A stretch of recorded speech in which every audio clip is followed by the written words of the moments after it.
Kurt, where are these jobs going to come from? What do we know? Yeah, I mean, this is company-wide. It's not necessarily going to be in any particular area. Well, the one thing that Elon has kind of stressed is that product and engineering seem to be where his focus is. So it's possible that, that might be a little bit less impacted than something like, trust and safety or policy, legal, things like that. But, this is a part of his strategy to try and get the company into a better financial situation, right? He paid $44 billion for Twitter. They now have these huge debt payments that they're going to have to start paying off, or these interest payments. Part of his plan is let's cut headcount.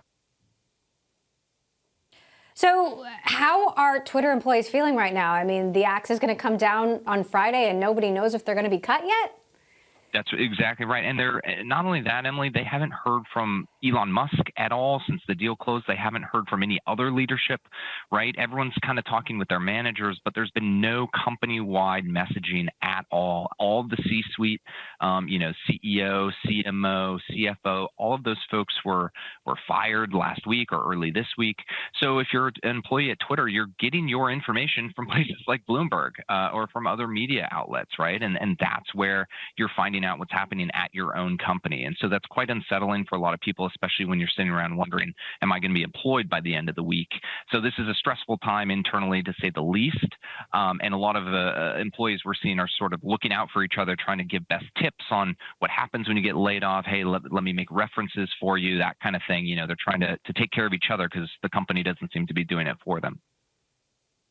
Meantime, we've just got this headline from Dow Jones that a number of pretty prominent advertisers are pausing ads on Twitter. I mean, do you think that this is going to become a bigger thing? I mean, we talked about the potential for a boycott. Does it get to that?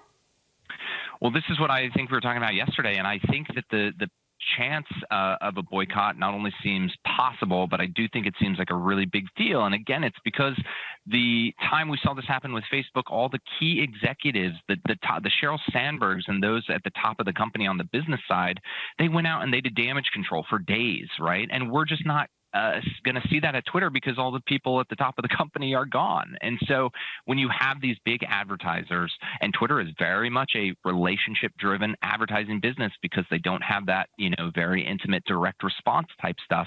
When you have these big advertisers really being cautious or putting things on pause, you don't have the people inside of Twitter to necessarily go to them and reassure them like some of these other big ad companies might. So I think it's a dangerous thing that's happening here.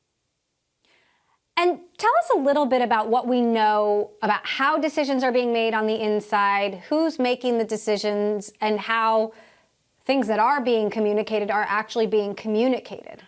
Yeah, well, we know that Elon is making the decisions, right? And the best I can tell is that a lot of things are being done very quickly and sort of haphazardly, right? I mean, even this change, they're going to raise the price of their subscription product to $8, and they're going to add some new features, including the blue check verification.